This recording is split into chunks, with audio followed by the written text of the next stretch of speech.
Praise the Lord. ஆண்டவராகிய இயேசு கிறிஸ்துவை தங்கள் சொந்த இரட்சகராக ஏற்றுக்கொண்டு வாழ்கிற பிள்ளைகளை பார்க்கிற பிறர், என்ன இவங்க எதுக்கெடுத்தாலும் ஆண்டவர் ஆண்டவர் என்று இப்படி இருக்காங்களே அப்படின்னு சிந்திக்கிறாங்க. ஆனால் ஏன் இந்த மக்கள் ஆண்டவராகிய இயேசு கிறிஸ்துவோடு இவ்வளவு ஐக்கியமாக இருக்கிறார்கள் என்று தெரியுமா? யோபு 5:9 ஆராய்ந்து முடியாத பெரிய காரியங்களையும் எண்ணி முடியாத அதிசயங்களையும் அவர் செய்கிறார். எத்தனையோ மக்கள் பல ஆயிரங்கள் லட்சங்கள் கோடிகள் செலவழித்தும் கிடைக்காத அதிசயங்களையும் பெரிய பெரிய அற்புதங்களையும் ஆண்டவராகிய இயேசு கிறிஸ்து அவரை நம்பி வருகிற பிள்ளைகளுக்கு செய்கிறார்.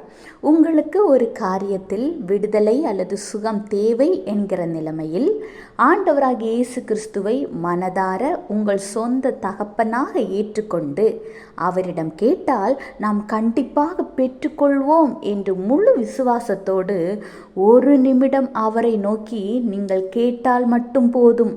அவர் உங்களுக்கு கொடுத்து அவரும் மகிழ்ச்சி அடைகிற உங்கள் தகப்பனாயிருக்கிறார்.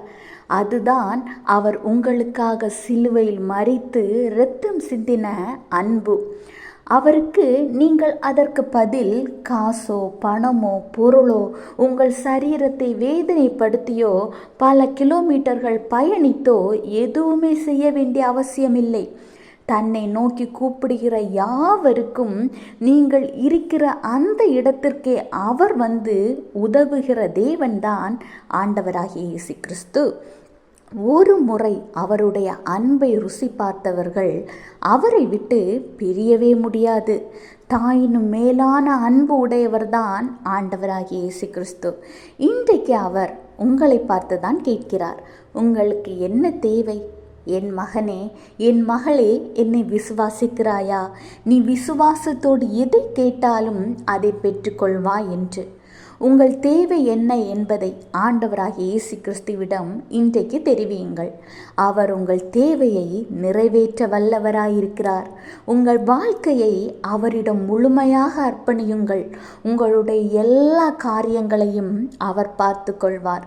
உங்கள் வாழ்க்கையில் இனி கவலைக்கும் துக்கத்திற்கும் வருத்தத்திற்கும் வேதனைக்கும் பண இழப்பிற்கும் நோய் நொடிகளுக்கும் இடம் கிடையாது.